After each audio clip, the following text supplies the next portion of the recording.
جب قبر میری بند ہو تو جنت کی روشنی ہو، آمین۔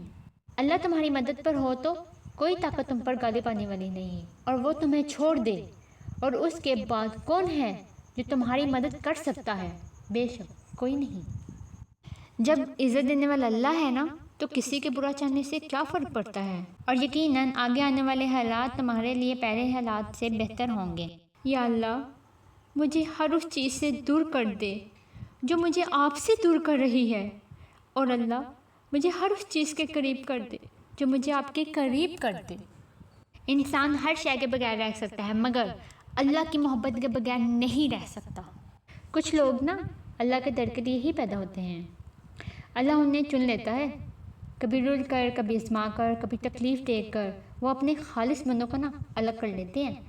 کچھ اس مقام تک خود آتے ہیں اور کچھ کو کھینچ کر لایا جاتا ہے۔ اللہ مجھے بھی اپنے نیک بندوں میں شامل فرما، آمین۔ اے میرے رب، میرا دل ان چیزوں کی طرف مائل کر جن سے تو راضی ہوتا ہے۔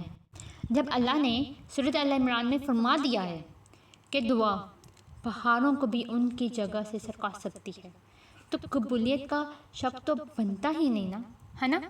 میری یہ دعا ہے اللہ تعالیٰ سے، جو کوئی میری ویڈیو دیکھ رہا ہے، سن رہا ہے، ان کی تمام پریشانی اللہ تعالیٰ دور فرمائے، ان کے جائز ارادوں پر کن فرمائے، آمین ثم آمین یا رب العالمین۔